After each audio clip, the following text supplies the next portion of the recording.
ناظرین، ہر بندہ اپنی زندگی میں سکون کی تلاش میں رہتا ہے۔ اگر آپ بھی سکون کی تلاش میں رہتے ہیں تو اس ویڈیو کو غور سے دیکھیں، آخر تک دیکھیں، سوچیں، اس پہ عمل کیجئے۔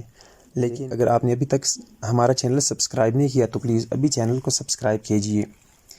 اگر آپ کو زندگی میں سکون چاہیے تو اکیلے بیٹھیں، اپنے ہر عمل پر نظر ڈالیں، ماضی میں جو کچھ غلط کیا وہ تسلیم کرتے جائیں، خود سے کہیں ہاں مجھ سے یہ غلط ہوا ہے۔ کوئی بہانہ نہیں، کسی پر الزام نہیں۔ جہاں غلطی ٹھیک کرنے کی گنجائش ہے اسے ٹھیک کریں، خود کی اصلاح کریں، آپ پرسکون ہو جائیں گے۔ ناظرین، ساری بات خود کو سمجھنے کی ہے۔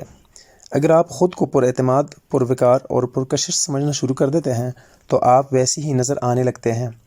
خود کو سادہ، شرمیلا، پیچھے رہنے والا اور احساسی کمتری میں مبتلا رہنے والا سمجھنا شروع کر دیتے ہیں تو آپ ویسے ہی دکھنا بھی شروع ہو جاتے ہیں۔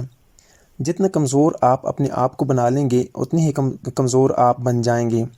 اس لیے اپنی باتوں میں، اپنے خیالات اور تصورات میں ہمیشہ خود کو ایک مضبوط، پر اعتماد اور باوقار پرسنالٹی سمجھتے رہیں، کیونکہ آپ کا خود کو عزت اور اہمیت دینا بہت ضروری ہے۔ یہ کام کوئی دوسرا آپ کے لیے ہرگز نہیں کرے گا۔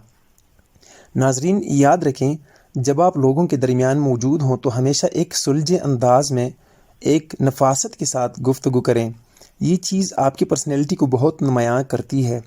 کچھ لوگ اس چیز کا خاص خیال نہیں رکھتے، جو منہ میں آیا کہہ دیا، ہر بات شیئر کر دی۔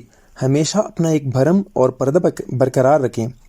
کوشش کریں آپ کی زبان سے کسی کی غیبت نہ ہو، آپ کی وجہ سے کسی دوسرے شخص کی عزت میں کمی نہ آئے۔ کبھی بھی غیر ضروری کمنٹس نہ کریں۔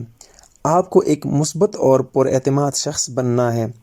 سوسائٹی کے مطابق دوسرے لوگوں کی طرح خود کو مت بننے دے۔ لوگوں کو پتہ چلے کہ آپ ایک پڑھے لکھے، سلجھے اور پر اعتماد انسان ہیں۔ یہ چیز آپ کو بہت فائدہ دے گی، ذہنی سکون بھی حاصل ہوگا اور گناہوں سے بھی بچتے رہیں گے۔ لیکن اس سے پہلے بھی یاد رکھیں، کچھ کرنے یا کہیں آنے جانے سے پہلے دماغ میں جو خیالات آتے رہتے ہیں وہی فیصلہ کرتے ہیں کہ آپ کامیاب ہوں گے یا ناکام۔ کسی فنکشن، شادی یا گیدرنگ وغیرہ میں جانے سے پہلے خود کو پر اعتماد خیالات دیتے رہیں۔ پیچھے رہنے والا، شرمانے والا اور خود کو کمتر سمجھنے والا انسان کبھی کامیاب نہیں ہوتا۔ لوگ بھی ایسے شخص کو لفٹ نہیں کرواتے اور نظر انداز کر دیتے ہیں۔ جو بندہ خود کو نظر میں اہم تصور نہیں کرتا، خود اپنی نظر میں جس بندے کی اہمیت نہ ہو، وہ دوسروں کی نظر میں کیسے عزت پا سکتا ہے، کیسے اہم ہو سکتا ہے۔ جو خیالات آپ اپنے دماغ کو دیتے رہیں گے ویسے ہی آپ بننا شروع ہو جائیں گے۔ اس لیے خود کو ہمیشہ مضبوط خیالات دیتے رہیں، منفی اور کمتر محسوس کروانے والے خیالات کو زیادہ سے زیادہ اگنور کرتے رہیں۔ پرسکون ہونے کے لیے ایک اصول یہ بھی ہے کہ روزانہ کی بنیاد پہ خود کو پہلے سے بہتر بنائیں۔ اپنی سوچ کو، اپنے انداز کو، اپنے اطوار کو، اپنے علم کو اور اپنی عادتوں کو امپروو کرتے جائیں۔